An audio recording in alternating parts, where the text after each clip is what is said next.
YS Jagan బయలుదేరుతున్నారు. Palnadu జిల్లాలో పర్యటిస్తున్నారు. జగన్ పర్యటన నేపథ్యంలో పల్నాడులో ఒక హై టెన్షన్ వాతావరణం కనిపిస్తోంది. పోలీసులు ఆంక్షలు విధించారు. 25 చెక్ పోస్టులు కనిపిస్తున్నాయి.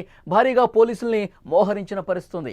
వైసీపీ నేత కొర్లకుంట నాగ మల్లేశ్వరరావు విగ్రహ ఆవిష్కరణ కార్యక్రమానికి వైఎస్ జగన్ వస్తున్నారు. జగన్ కాన్వాయ్తో 100 మందికి మాత్రమే అనుమతి ఇచ్చారు. జగన్కు వ్యతిరేకంగా అక్కడ ఫ్లెక్సీలు వెలిసినాయి. అమరావతి ద్రోహి అంటూ జగన్మోహన్ రెడ్డి అమరావతికి వ్యతిరేకి అంటూ గో బ్యాక్ జగన్ అంటూ ఫ్లెక్సీలు కూడా ఏర్పాటు చేసిన పరిస్థితి మనకు కనిపిస్తోంది. సో మొత్తంగా అక్కడ చూసుకుంటే పరిస్థితి ఒక హై టెన్షన్ అయితే కనిపిస్తోంది. వైఎస్ఆర్ కాంగ్రెస్ పార్టీ నాయకులు ఈరోజు ఉదయం నుంచే ప్రెస్ మీట్లు పెట్టి మాట్లాడుతున్నారు. జగన్మోహన్ రెడ్డి పర్యటనను పోలీసులు అడ్డుకుంటా ఉన్నారు. కూటమి ప్రభుత్వం జగన్ను చూస్తే భయపడుతుంది కాబట్టి ఇన్ని ఆంక్షలు పెట్టినని చెప్పి మాట్లాడుతూ ఉన్నారు. నిజంగా వాస్తవ పరిస్థితులు తెలుసుకునే ప్రయత్నం చేద్దాం. లైవ్లో జాయిన్ అయ్యారు జనసేన పార్టీ రాష్ట్ర అధికార ప్రతినిధి అడ్వకేట్ రజనీ గారు. వారితో మాట్లాడదాం. రజనీ గారు నమస్తే అండి. నమస్తే వలి గారు. రజనీ గారు, పల్నాడులో పర్యటిస్తున్నారు జగన్మోహన్ రెడ్డి గారు. పోలీసులు ముందస్తుగానే ఆంక్షలు పెట్టిన పరిస్థితి. ఎందుకంటే గతంలో జగన్మోహన్ రెడ్డి గారి పర్యటనలు మనం చూసాం. పెద్ద ఎత్తున వేలాదిగా జనాన్ని అక్కడ ఒక చోట మొబిలైజ్ చేసి ఉద్రిక్తతలకు కారణమైనటువంటి పరిస్థితి. కాబట్టి ఆంక్షలు పెట్టాము. కేవలం 3 వెహికల్స్ మాత్రం అనుమతిస్తున్నాము. ఒక 100 మంది మాత్రం వెంట ఉండాలి. ఎందుకంటే ఒక కుటుంబాన్ని పరామర్శిస్తున్నారు కాబట్టి అది సరిపోతుంది. వేలాదిగా తీసుకొచ్చి రోడ్లు కిక్కిరిసిపోయే రోడ్లు, చాలా విడుతు తక్కువ ఉన్నటువంటి రోడ్లు, గందరగోళం అవుతుంది అని చెప్పి పోలీసులు ఆంక్షలు పెట్టారు. జగన్మోహన్ రెడ్డి గారిని అడ్డుకోవటం కోసమే జగన్మోహన్ రెడ్డి గారికి వేలాదిగా జన నీరాజనం పలుకుతున్నారు. ఇది చూసి ఓరవలేక కూటమి ప్రభుత్వం ఈ ఆంక్షలు పెట్టిందని చెప్పి మాట్లాడుతూ ఉన్నారు వైసీపీ వాళ్ళు. ఎలా చూస్తారు మీరు? నమస్తే వలి గారు. ముఖ్యంగా దొంగలు పడ్డ 6 నెలలకి కుక్కలు మురిగినట్టుగా గత ప్రభుత్వంలో ఆయన గారి హయాంలో అక్కడ ఎంపీగా పోటీ చేసిన అనిల్ యాదవ్ గారికి సుపరిచితుడు, అనుచరుడు నాగమల్లేశ్వరరావు గారు. అయితే అక్కడున్న మూమెంట్ ని బట్టి బెట్టింగ్లు కట్టడం బిగిన్ చేశాడు. ఎంతో మందితో బెట్టింగ్లు కట్టించినాడు. సో ఆ బెట్టింగ్ లో 2 ఎకరాల పొలం వైసీపీ గెలుస్తుందని బెట్టింగ్ కట్టినాడు. కుటుంబాన్ని రోడ్డునేసినాడు. అదే రకంగా అవమానంతో అతను కన్ను మూశాడు. అది గత ప్రభుత్వంలో జరిగింది. వారు ఓడిపోయామని బాధపడ్డారే గాని పాపం వారి అనుచరుడు ఈ బెట్టింగ్ల వల్ల వారు గెలుస్తారని ఉత్కంఠగా బెట్టింగ్లు కట్టి కుటుంబాలని కోల్పోయి లేకపోతే భూమిని కోల్పోయిన వాళ్ళని అప్పుడే పరామర్శించి ఉండాల్సింది, బాగుండేది. కానీ అప్పుడు పరామర్శించలే. కానీ ఇప్పుడు మళ్ళీ బయటకు వచ్చినారు. అది కూడా సంవత్సర పరిపాలన తర్వాత. సో ముఖ్యంగా అంటే ఇప్పటికిప్పుడు మనం ఆంక్షలు పెట్టింది కాదండి. పోలీస్ యాక్ట్ కూడా వాళ్ళకి ఇబ్బందికర పరిస్థితులే. ఎందుకంటే మీరు చూస్తున్నారు, గతంలో వైజాగ్ లో పవన్ కళ్యాణ్ గారు ఏదో కారులోంచి బయటకు వచ్చి నమస్కరించడం కూడా తప్పు. అంటే అవతల వాళ్ళు వందనం చేసినప్పుడు ప్రతి వందనం చేయడం అనేది సంస్కారం, నమస్కారానికి నమస్కారం, సంస్కారం లాంటిది. సో అది కూడా చేయడానికి వీల్లేదంటూ చేతులు పట్టుకొని ఆయన లోపల కూర్చోబెట్టేసిన తరుణాలు, లాక్కెళ్ళిపోయిన దృశ్యాలు, కనీసం హోటల్ రూమ్ లోంచి బయటికి రాకుండా బంధించిన తరుణంలో గేటు కాడ కాపలాగాసినటువంటి జన సైనికులు, అక్కడ ఇబ్బందికర పరిస్థితుల్లో జన సైనికుల మీద కేసులు వేసి వాళ్ళని జైల్లో పెట్టిన దృశ్యాలు ఇవన్నీ మనకు గుర్తున్నాయి. ఇప్పుడు మెయిన్ గా ల్యాండ్ ఆర్డర్ ఇష్యూ కాంప్లికేషన్స్ అవుతున్నాయి, మీరు ఆగండి అంటే ఎందుకు ఆగలేకపోతున్నారు? ఇప్పుడు మీరు ప్రతిపక్షం, అప్పుడు ప్రతిపక్షంలో ఉన్నవారు మీరు చెప్పిన దానికి విని హోటల్ రూమ్ లోంచి బయటికి రాలేదే, ప్రతిబంధనం చేయడం మానేసినారే. ఫ్లైట్ ఎక్కి తెలంగాణ నుంచి ఆంధ్రానికి రావడానికి పాస్పోర్ట్లు, వీసాలు కావాలన్నట్టుగా ఆపేస్తే పాపం రోడ్డు దారిలో వస్తున్నారే, అక్కడ కూడా మీరు ఆంక్షలు పెట్టి ఆపేసినారే. అదేంటమ్మా, అదేంటది? సో ఇక్కడ జరుగుతుంది ఏంటంటే సార్, ల్యాండ్ ఆర్డర్ ఫెయిల్ అయిపోతుంది వీళ్ళు చేసే పనుల వల్ల. నిన్న పొదిలి ఇన్సిడెంట్ చూసాం సార్. రాజులు బానే ఉన్నారు, మధ్యలో సైన్యం కుప్పగూలిపోతుంది సార్. అనవసరంగా అన్యాయంగా పాపం వీళ్ళ అభిమానులంటూ జనాల్లోంచి చొరుచుకొచ్చిన వాళ్ళు ఏదైతే రాళ్లతో దాడి, లేకపోతే ఇప్పుడు అవతల ఎవరైతే కూటమి ప్రభుత్వం వాళ్ళ లేకపోతే ఇంకొకరా అనేది ఫ్లెక్సీలు పెట్టినారు. అంటే వారు కూడా ఎదురు చూస్తున్నారు, వస్తే ఊరుకునేదే లేదు అంటూ. వీరు కూడా వాళ్ళేం చేస్తారు మేము చూస్తాం, మా ఇష్టం అంటూ వీళ్ళు ముందుకు వస్తున్నారు. ఇప్పుడు ఎవరు బలైపోతారు సార్? మధ్యలో వాళ్ళ కార్యకర్తలు వీళ్ళ కార్యకర్తలు బలైపోవడమే కదా. మధ్యలో వీళ్ళని ఆపడానికి వెళ్ళినటువంటి పోలీసులకి తలకాయలు పగిలిపోవడమే కదా. ఎవరి కుటుంబాలు రోడ్డున పడాలి సార్? ఇప్పుడు ఈయన పరామర్శించేవాడు ఎలక్షన్ కి ముందు పరామర్శించి ఉండాల్సింది, చనిపోయిన వెంటనే వెళ్ళుండాల్సింది. అప్పుడు ఆయనకి ఈ శవయాత్రతో అవసరం పడల, ఇప్పుడు అవసరపడింది కదా అని గత సంవత్సరంలో చనిపోయిన వాళ్ళు, లాస్ట్ 6 మంత్స్ బ్యాక్ చనిపోయిన వాళ్ళు లిస్ట్ బయటికి తెండి, ఒక్కొక్కరిని పరామర్శిద్దాం అంటూ లిస్ట్ గ్రామంలో పెట్టుకున్నారా? ఆ నాగమల్లేశ్వరరావు ఎవరైతే చనిపోయారో అతని కాంస్య విగ్రహ ఆవిష్కరణ కార్యక్రమం జరుగుతుంది మేడం. సో దాన్ని ఆవిష్కరించడానికి జగన్మోహన్ రెడ్డి గారు వస్తున్నారు. వాళ్ళు ఏం చెప్తా ఉన్నారు? అభిమాన కుటుంబాలను కూడా కలవనీయకుండా కూటమి ప్రభుత్వం ఆంక్షలు పెడుతోంది, అడుగడుగున కార్యకర్తల్ని అభిమానుల్ని అడ్డుకుంటుంది. అసలు రాష్ట్రంలో స్వేచ్ఛ లేదా? అభిమాని కుటుంబాన్ని కలవడానికి ఇన్ని ఆంక్షలా? సార్, అతని కాంస్య విగ్రహం పెట్టడానికి అతను స్వాతంత్ర సమరయోధులా? లేకపోతే ఎన్నో సంవత్సరాల రాజకీయ ప్రస్థానంలో ఒక గొప్ప పదవులు అధిరోహించిన వాడా? అతని టైంలో తీర్మానాలు జరిగినాయా? లేకపోతే ఒక పెద్ద పెద్ద జీవోలు ప్రొడ్యూస్ చేసిన వ్యక్తా? ఏంటి సార్ అతను? ఒక పోలీస్ ఆఫీసరా? ఒక నిజాయితీ గల అధికారా? ఎవరతను? అసలు అతని విగ్రహం పెట్టి మీరు సొసైటీకి ఏం మెసేజ్ ఇస్తున్నారు? అంటే రోడ్డు మీద పోతా పోతా ఎవరిదా విగ్రహం అంటే, ఆ బెట్టింగ్ కట్టి చచ్చిపోయినాడులే అతని విగ్రహం కట్టినారనా? సార్, ఇప్పుడు చనిపోయిన వ్యక్తిని మనం డిగ్రేడ్ చేయడం కాదు, కానీ ఆ కుటుంబానికి అతను కీలకమైన వ్యక్తి. అతను కోల్పోవడం వల్ల ఆ కుటుంబం రోడ్డున పడింది. మీకొకళ్ళ అభిమానం ఉంటే మీ సాక్షి యాజమాన్యంలో ఆ కుటుంబానికి ఒక మంచి ఉద్యోగాలు ఇవ్వండి. లేకపోతే ఆ కుటుంబానికి ఒక ఇళ్ల స్థలాలు ఇచ్చి ఇల్లు కట్టించండి. అంతేగాని అతని విగ్రహం నడి రోడ్డు మీద పెట్టడం వల్ల వాళ్ళ కుటుంబానికి భోజనం దొరుకుతదా అండి? వాళ్ళ కుటుంబానికి ఉపాధి దొరుకుతదా అండి? వాళ్ళ కష్టాల్లో ఆ కాంస విగ్రహం తోడుగా నిలబడుతుందా అండి? ఈ రోజు మీకోసమే చనిపోయాడా? బెట్టింగ్‌లు కట్టి చనిపోయాడా? మీ పార్టీ కార్యకర్తగా పని చేసినాడా? అంతే కదా! లేకపోతే ఆ నాగమల్లేశ్వరం ఏమన్నా సత్తెనపల్లికి ఎమ్మెల్యేగా చేసినాడా? ఎంపీగా చేసినాడా? లేకపోతే ఎవరతను? ఆ సత్తెనపల్లి అనేది ఎంత గొప్ప చరిత్రో తెలుసా సార్? వావిలాల గోపాలకృష్ణయ్య గారు ఎట్ ఏ టైమ్ 3 సార్లు ఎమ్మెల్యేగా అయినటువంటి చరిత్ర.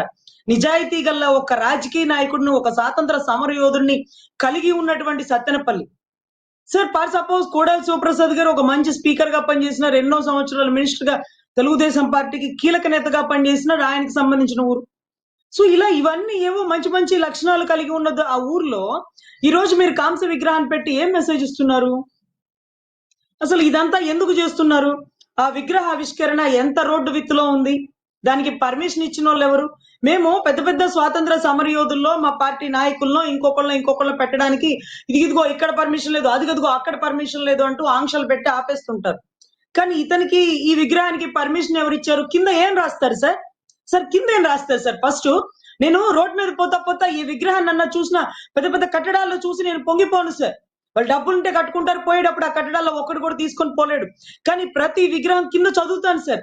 అబ్బా, ఎవరో ఇతనికి గొప్పగా విగ్రహం కట్టారు, ఇతనేంటి అనేది కింద చూస్తాను. ఒక స్వాతంత్ర సమరయోధుడో, ఒక రాజకీయ నాయకుడో, ఒక రాష్ట్రపతో, గతంలో మినిస్ట్రీ చేసినాడో, లేకపోతే ఇంకోటో రాసి ఉంటది. ఇతని కింద ఏం రాస్తారు? ఇతని శిలాఫలకం మీద ఏం రాస్తారు? ఏం మెసేజ్ ఇస్తున్నారు సొసైటీలో వారికి? అసలు 10 అడుగుల రోడ్డు విత్తు సార్. ఈ 10 అడుగుల రోడ్డు విత్తులో మీరు మూకుమ్మడిగా వెళ్ళిపోయి తొక్కిసలాటలో జనం బలైపోవడమే కదా సార్. గతంలో కూడా ఒంగోలు పరిసర ప్రాంతాల్లో ఏదో సంక్రాంతి కానుక ఇవ్వడమో, ఇంకోటో కొన్ని కార్యక్రమాల్లో జనాలు తొక్కిసలాట జరిగింది సార్. ఒక 6గురు ఒక దగ్గర, 7గురు ఒక దగ్గర చనిపోతే అప్పుడే తమరు జీవో నంబర్ 1 ని సృష్టించారు గత ముఖ్యమంత్రి గారు. ఇప్పుడు మళ్ళీ ఆయన సృష్టించిన జీవో నంబర్ 1 ని వెలుగులోకి తీసుకురమ్మంటారా? మీరు నడి రోడ్డు మీద అడుగు పెట్టకుండా చేయమంటారా? గతంలో సార్ వంగలపూడి అనిత గారు సోమవారం స్పందన కంప్లైంట్ ఇవ్వాలని గేటు బయటకు వస్తుంటే గేటు దగ్గర తాళాలేసి పోలీసులు బయటికి రానివ్వల. ఆవిడ మీద కూడా ఎస్సీ ఎస్టీ కేసులు కట్టారు. గత ప్రభుత్వంలో ఒక్క నాయకుడిని కూడా బయటికి రానికుండా తాళాలేసి లోపల కూర్చోబెట్టారు. ఈ కూటమి ప్రభుత్వం చేస్తున్న తప్పేంటంటే, రాజ్యాంగం పొందుపరిచిన హక్కుల్లో article 19 speech and expression right to movement అండి. వాళ్ళ రైట్ మాట్లాడడం, వాళ్ళ రైట్ తిరగడం అంటూ వదిలేస్తే మందిగా వస్తారు, మందలుగా వస్తారు. దానివల్ల ల్యాండ్ ఆర్డర్ ఫెయిల్ అయిపోతుంది. సాధారణ ప్రజలు చనిపోతున్నారు సార్. సో ఇటువంటి పరిస్థితుల్లో అతని కాంస్య విగ్రహానికి అబ్జెక్షన్ పెట్టుకోవాలి, అతని ర్యాలీలకి అబ్జెక్షన్ పెట్టుకోవాలి. ఇప్పటికిప్పుడు పరామర్శ ఏంటి అంటే, ఆయన బయటికి రావడానికి ఒక కాజ్ ఆఫ్ యాక్షన్ ఉండాల. గతంలో చనిపోయినాడుగా పట్టుకురండి. అందుకనే వాళ్ళ నాన్నగారు చనిపోయినప్పుడు కూడా ఓదార్పు యాత్ర అంటూ ఊరి మీద పడ్డారండి. అప్పుడు కూడా సోనియా గాంధీ గారు ఇలాగే ఆంక్షలు పెట్టారు.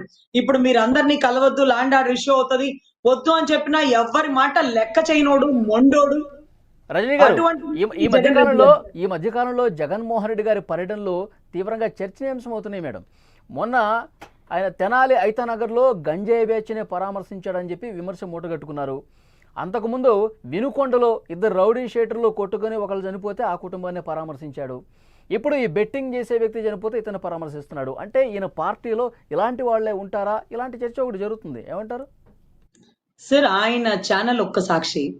కానీ దౌర్భాగ్యం ఏంటంటే మీలాంటి వారు పెద్ద పెద్ద టాప్ మోస్ట్ ఛానల్ వాళ్ళు ప్రతిరోజు ఆయన గురించి ఏదో ఒక విషయం గురించి చర్చనీయాంశంగా మారడం కోసమే ఆయన ఇలాంటి పర్యటనలు చేస్తున్నారు. లా అండ్ ఆర్డర్‌ని ఇష్యూ చేస్తున్నారండి. మొన్నటి రోజు ఐతానగర్‌కి సంబంధించిన ఆ కేస్ ఏదైతే ఉందో వాళ్ళు గంజాయి బ్యాచి గతంలో ముద్దాయిలు. వాళ్ళని అరెస్ట్ చేసినారు. వాళ్ళని ఆ విధంగా కొట్టడం కరెక్ట్ కాదు. అయినా సరే అలాంటి రౌడీ మూకలకి తాట తీసి ఎండబెట్టేస్తాము.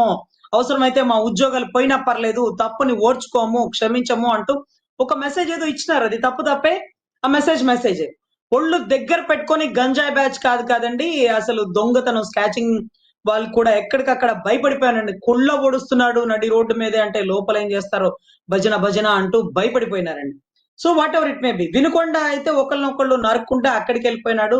అది ఆయనకి అదృష్టం అన్నమాట. ఆయన ప్రభుత్వం పడిపోయిన వెంటనే ఆయనకొచ్చిన మంచి అద్భుత అవకాశం అక్కడ అనుకోకుండా చనిపోయినటువంటి ఘటనకి ఆయన వెళ్ళే అవకాశం దొరికింది.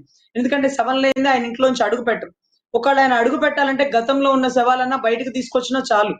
సో ఇక్కడ కూడా అదే జరుగుతుందండి. ఇంకొకటేంటంటే ఎప్పుడైతే పోలీస్ యాక్ట్ ప్రకారం వాళ్ళకి లా అండ్ ఆర్డర్ ఇష్యూ అవుతుందని ఆయన బయటికి రాకుండా ఉంచడానికి గల రెండో కారణం ఆయన ప్రాణాలకు కూడా ముప్పు లేకుండా ఉండాలండి. ఎందుకంటే ఆయనే చెప్తారు రాప్తాడు మీటింగ్ లో చూడు నా విమానం మీదకొచ్చేసినారు. అంటే విమానంలోన నీ మీదకెందుకు రాలేరు? అట్టే పెట్రోల్ తీసుకొనొచ్చి విమానం తగలపెట్టేస్తే ఏమవుతుంది పరిస్థితి? జనాలలో నీ వాళ్ళు ఉంటారు, నీకు శత్రువులు ఉంటారు, మీకు ఇబ్బందికర పరిస్థితులు ఉంటాయి. So whatever it may B మీరు ఇలాంటివన్నీ కంట్రోల్ చేసుకొని అంటే చాలా తెలివిదండి. దీన్నే డైవర్షన్ పాలిటిక్స్ అంటారు. ఏదో ఒక రకంగా అరెస్ట్ అవ్వాలని అతను మనస్ఫూర్తిగా ఎదురు చూస్తున్నారు. కానీ కూటమి ప్రభుత్వం ఉపేక్షిస్తుంది. వద్దు లా అండ్ ఆర్డర్ ఇష్యూ అవుతది. అతని మటికి అతను ఉండని అని. గతంలో కూడానండి 2019లో గత ప్రభుత్వం పడిపోవడానికి గల కారణం కూడా ఇదే. పోనీలే పాదయాత్ర పెట్టుకుంటే పెట్టుకొని అంటూ ఈయన అభివృద్ధి పదంలో ముందుకు వెళ్ళిపోతున్నాడు. పాదయాత్రలో జనాల దగ్గరికెళ్లి జనాలకి మాయ మాటలు చెప్పి మోసం చేసి అప్పటికప్పుడు గవర్నమెంట్ ని ఫార్మ్ చేయగలిగినాడు. చిన్నాయన చనిపోయినాడు. నా మీద గాయం తగిలింది. నన్ను నమ్మండి. నా తండ్రి లేడు. నేను అనాథనైపోయినాను. నా తల్లి పరిస్థితి కూడా సరిలేదు. నా చెల్లి రావటం లేదు. అంటే ఇవన్నీ మాయ మాటలు చెప్పాడు. సో జనాలకి మాయ మాటలు ఈజీగా నమ్మగలిగేస్తామండి. అంటే ఆయన చెప్పే మాటలు అంత గొప్పగా ఉంటాయి. గతంలో కూడా గులకరాయి అని చెప్పారు. ఎవరు నమ్మలేదనుకోండి అది వేరే విషయం. సో ఇప్పుడు ఆయన ప్రాణాలకు కూడా ముప్పుంది. రాప్తాడు మీటింగ్‌లో విమానానికే ఘటన జరిగినప్పుడు ఆయనకి ఘటన జరిగే అవకాశం ఇంకా ఎక్కువుంటాయి. ఆయన అదే ఒక సెక్యూరిటీ కూడా టెన్షన్ వాతావరణం కనిపిస్తుంది మేడం. ఎందుకంటే పెద్ద ఎత్తున రెంట్లపాడు గ్రామానికి వచ్చేందుకు చుట్టుపక్కల నియోజకవర్గాలు కార్యకర్తలు అందరూ కూడా వచ్చేస్తా ఉన్నారు. పోలీసులు ఎక్కడెక్కడ ఆపుతా ఉన్నారు. మొన్న మనం చూసాం పొదిలిలో రాళ్లు తీసుకుని మహిళలు శాంతియుతంగా నిరసన తెలియజేస్తూ ఉంటే ప్లకార్డులు పట్టుకుంటే రాళ్లు తీసుకుని కొట్టారు. కొంతమంది మహిళలు కూడా తీవ్రంగా రక్తాలు గారిన పరిస్థితి మనం చూసాం. ఇప్పుడు ఆ రెంట్లపాడు గ్రామానికి జగన్మోహన్ రెడ్డి గారితో పాటు మమ్మల్ని పంపించలేదన్న ఉద్దేశంతో పెద్ద ఎత్తున అక్కడికి వచ్చి మళ్ళీ ఏమైనా దాడి చేస్తారని చెప్పి ఒక భయం కనిపిస్తుంది స్థానిక ప్రజానీకంలో. అలా సిచ్యువేషన్ ఏమైనా ఉందంటారా? ఒక హై టెన్షన్ అయితే ప్రస్తుతం అక్కడ కనిపిస్తోంది. అలా పరిస్థితి ఉంటే ఏం జరుగుతుందంటారు? సార్ ఇక్కడ లా అండ్ ఆర్డర్ ఇష్యూ అవుతుంది అంటే పోలీసుల ప్రాణాలకి ముప్పుంది. సాధారణ ప్రజానీకానికి ముప్పుంది. వాళ్ళ కార్యకర్తల ముసుగులో ఉండేటటువంటి రౌడీ షీడర్లు వాడే ఆయుధాల వల్ల ఎంతో మంది ప్రాణాలకి ఇబ్బందికర పరిస్థితులుంది ఆయనతో సహా. ఒకవేళ ఆయన పేమెంట్ ఇచ్చి పక్కనోళ్ళని కొట్టమన్నా గురి తప్పి ఆయనకి తగిలితే పాపం ఇబ్బందే కదా! మొన్నటి రోజు చూసారా? గులకరాయి క్రౌడ్‌లో గురి చూసి కొడితే ఒక రాయి ఇద్దరిని కొట్టి రాయి మాయమైపోయిన దృశ్యం, గురుత్వాకర్షణ కోల్పోయిన దృశ్యం మనం చూసినాం. ఇలాంటి ఘటనలే మళ్ళీ జరిగే అవకాశాలుంటాయండి. ఆయన సెక్యూరిటీ కూడా రాష్ట్రానికి చాలా ఇంపార్టెంట్. భారతి గారికి ఇంపార్టెంట్. భారతి గారి బిడ్డలకి చాలా ఇంపార్టెంట్ కాబట్టి ఆయన్ని కూడా కాపాల్సిన బాధ్యత రాష్ట్ర ప్రభుత్వానికి ఉంటుందండి. రాష్ట్ర పోలీస్ వర్గానికి ఉంటుంది. ఆయన ప్రొటెక్షన్ కోసమే వద్దని చెప్తున్నాం. కానీ ఇలాంటి మీటింగ్‌లు జరగనీయకుండా లేకపోతే విడుదల రజనీ గేట్ కాడో, లేకపోతే కాసు మహేష్ రెడ్డి గేట్ కాడో, లేకపోతే జగన్ రెడ్డి గేట్ కాడో తాళాలేసేయొచ్చు కదా! నాకర్థం కావట్ల. వాళ్ళనెందుకు బయటకొదలాలి? వాళ్ళని బయటకొదిలిన తర్వాత ఆగమంటే వాళ్ళు ఆగుతారా? వాళ్ళేం గోడలు దూకి పోలేరు కదా! పెద్ద పెద్ద గోడలు పెట్టుకుంటారు కదా! వాళ్ళ సెక్యూరిటీ పర్పస్‌కి. ఇంటి చుట్టూ పోలీస్ బందోబస్తు పెట్టి బయటికి రానికండా చెప్పేస్తే అంటే ఆ మీటింగ్ ఆగిపోతుంది కదా! దానివల్ల ప్రజల మీద పడే కేసులు, లేకపోతే పబ్లిక్‌కి ఇబ్బంది, లేకపోతే పోలీసులకి ఇదే పనాయిక స్టేషన్‌లో పనులుండవా? ఒక ఆడపిల్లకి అన్యాయం జరిగిందో, రేప్ జరిగిందో, మర్డర్ జరిగిందో, దాడి చేసినారు అని పోలీస్ కంప్లెయింట్ ఇవ్వడానికి వచ్చిన ప్రతి ఒక్కరికి స్టేషన్‌లో ఒక్కళ్ళుండరు. సత్తెనపల్లి మొత్తం బందోబస్తుకెళ్ళిపోయారు. సత్తెనపల్లి చుట్టుపక్కల పరిసర ప్రాంతం పల్నాడు ఎస్పీ నుంచి డీఎస్పీ వరకు ఏం జరుగుతుందా అని అంత భయపడాల్సిన పరిస్థితి ఏంటండి? నువ్వు ఎవరిని కలవాలా? స్వాతంత్ర సమర యోధులను కలు, లేకపోతే మొన్న బోర్డర్‌లో చనిపోయిన వాళ్ళని కలు. వాళ్ళ కుటుంబానికి ఏమన్నా ఒక రూపాయి ఇచ్చినావా? నీ చేతిలో కనీసం క్రిస్మస్‌కి ఒక కేక్ అన్నా పెడతావా నువ్వు? ఒక్క రూపాయి ఇవ్వడానికి మనసు రాదు. నీ త్యాగభరితమైన గుండె ముందే ఎలక్షన్‌కి ముందే కొట్టుకోవచ్చు కదా! అక్కడికెళ్ళి ఆయన దగ్గరికెళ్ళి పలకరించొచ్చు కదా! ఆయన కాంస్య విగ్రహం పెడతావా? ఏం స్వాతంత్ర సమరయోధుడినా? మీ నాయన అనుచరుడనా? లేకపోతే బెట్టింగుల్లో వీరుడనా? ఎవరిని కడతావు? కింద ఏమని రాస్తావు? ఏం క్వాలిఫికేషన్ రాస్తావు? ఏం చేశాడని రాస్తావు? ఏం మెసేజ్ ఇస్తావు సొసైటీకి? ఇలాంటి వాళ్ళని అస్సలు ప్రోత్సహించకూడదండి. చూసిన ప్రతి ఒక్కడు విగ్రహాన్ని కట్టుకుంటానంటే, ప్రతి ఒక్కడు వాళ్ళ కుటుంబ సభ్యుడికి విగ్రహాన్ని కట్టుకోవడానికి డబ్బుంటే చాలా అండి. ప్లేస్ ఉంటే చాలా అండి. ఆ విగ్రహంలో నిలబడిన వ్యక్తి ఏం చేశాడు? ఎవరతను అని ఏం ఆలోచించరా? అలా పర్మిషన్ ఇస్తే సందుకొకడు కట్టుకోడా అండి? పోనీ ఆ విగ్రహం కట్టుకున్నాడే అనుకోండి. దాన్ని ఆవిష్కరించడానికి ఆయన రావాలా? అంటే ఏ మెసేజ్ ఇస్తున్నారు? అందరూ ఈళ్ళలాగుండండి. పోయిన విగ్రహాలు కడతాను. ఆ కుటుంబానికి ఒక ఉద్యోగాన్ని ఇవ్వండి. ఆ కుటుంబంలో ఒక అన్నపాత్ర పోషించండి. ఆ కుటుంబానికి ఏమన్నా పెళ్ళిళ్ళో, ఫంక్షన్‌లో ఉంటే వెళ్ళండి మీరు. ఆ ఓకే విగ్రహం మరి. ఏం సపోర్ట్ చేస్తుంది ఆ కుటుంబానికి? వాళ్ళకి కష్టం వస్తే కాంస్య విగ్రహానికి చెప్పుకుంటే కష్టం పోతుందా? సో బెట్టింగ్‌లు కట్టి ఎకరాలు ఎకరాలు కోల్పోయి కుటుంబాన్ని రోడ్డున పడేసిన వ్యక్తి గురించి మీరు విగ్రహాలు కట్టి ఒక మెసేజ్ ఇస్తున్నారు. ఓకే. అతను చనిపోయాడు. మంచో చెడో ఒక వ్యక్తి చనిపోయాడు. మనం సహృదయంతో ఆ కుటుంబానికి సహాయం చేద్దాం. ఒక 10,00,000 విరాళం ఇద్దాం. ఒక 20,00,000 విరాళం ఇద్దాం. కుటుంబానికి ఇంటి స్థలం ఇద్దాం. ఉద్యోగం ఇద్దాం. ఇది కదా సార్ చెయ్యాలా? 10 ఎస్. అడుగుల రోడ్‌లో నేనెళ్ళిపోతాను. విగ్రహాన్ని ఆవిష్కరిస్తాను. నాకు 100 మంది సరిపోరు. 1000 మంది కావాలి. మందితో రావాలి. మందలతో రావాలి. లేకపోతే లా అండ్ ఆర్డర్ ఫెయిల్ చేయాలి. మనుషులు చచ్చిపోవాలి. ఇలాంటి టైంలోనే జీవో నంబర్ 1ని దయచేసి కూటమి ప్రభుత్వం మళ్ళీ వెలుగులోకి తీసుకురండి. ఎప్పుడైతే జీవో నంబర్ 1 వస్తుందో ప్రతిపక్ష నాయకుడు ఇలాంటి ఇష్యూల దగ్గరికి పోకూడదని ఆంక్షలు పెడదాం. ఎవరన్నా ఫ్రీడమ్ ఫైటర్‌లో ఇంకొకరో వారి కుటుంబ సభ్యులో పరామర్శించండి. తప్పులేదు. నిన్న కొమ్మినేని శ్రీనివాస్ గారిని పాపం అరెస్ట్ చేసి బయటికి తెచ్చినారు. మినిస్టర్‌లెళ్లారు. అక్కడికెళ్లి పరామర్శించారా? హైదరాబాద్‌లో ఉంది కదా! అక్కడ పరామర్శించరా? ఆయన్ని పరామర్శించక్కర్లేదా? చచ్చిపోతేనే పరామర్శిస్తారా మీరు? లా అండ్ ఆర్డర్ ఇష్యూ అయ్యే దగ్గర పరామర్శిస్తారా? సో ఏంటి సార్ మీరు? ఏం మెసేజ్‌లు ఇస్తున్నారు సార్? సో చట్టాన్ని చేతిలోకి తీసుకుంటే ఎంతటి వాడికైనా శిక్ష తప్పదు. గౌరవ జగన్ రెడ్డి గారు అరెస్ట్ అవ్వడానికి ఉర్రూతలూగుతున్నారు. వెనకాలే విడుదల రజనీ గారు, కాసు మహేష్ రెడ్డి గారు క్యూ లైన్‌లో మేము కూడా ఉన్నాం. మా పెర్ఫార్మన్స్ కూడా నచ్చితే మీరు దయచేసి మమ్మల్ని కూడా అరెస్ట్ చేయండి అంటూ ముందుగా దూకుతున్నారు. సో ఈ ఎస్. పోరాట సంగ్రామంలో ఎందరు బలవుతారో, ఎవరెవరు తలకాయలు పగులుతాయో, ఎవరెవరు జైలుకెళ్తారో ఉత్కంఠగా ఎదురు మేడం. చూస్తున్నటువంటి ఎస్. పోలీసులు. నెక్స్ట్ పరిణామాలు ఎట్లా ఉంటాయో చూద్దాం. వైఎస్ జగన్మోహన్ రెడ్డి గారి పర్యటనలకు సంబంధించి పెద్ద ఎత్తున మళ్ళీ విమర్శలు వ్యక్తమవుతున్నటువంటి పరిస్థితి మనం చూస్తున్నాం. గతంలో ఐతానగర్లో గంజాయి బ్యాచ్ను ఆయన ఎప్పుడైతే ఆ కుటుంబాల్ని పరామర్శించారో అప్పుడే విమర్శలు పాలయ్యారు. ఇక ఇప్పుడు కూడా బెట్టింగులు కాసేటువంటి వ్యక్తి చనిపోతే ఆ కాంస్య విగ్రహం ఆవిష్కరించడానికి వస్తూ మళ్ళొకసారి విమర్శలు మూటగట్టుకుంటున్నారు. జగన్మోహన్ రెడ్డి గారు ఒకసారి ఆలోచన చేయాలి. తన పర్యటనలు నేను ఎవరిని పరామర్శించాలి? కేవలం రాజకీయం చేయడం కోసం మాత్రమే, కూటమి ప్రభుత్వం మీద బురద జల్లడం కోసం మాత్రమే ఈ విధంగా పర్యటనలు పెట్టుకుంటే ఇంకా ఆ పార్టీ అధోగతి పాలవుతుంది, వేరేదే ఉండదని చెప్పి ఇటు కూటమి నాయకులు కూడా మాట్లాడుతున్నటువంటి సిచ్యువేషన్ మనం చూస్తున్నాం. చూద్దాం, పల్నాడులో అయితే ఒక టెన్షన్ వాతావరణం కనిపిస్తోంది.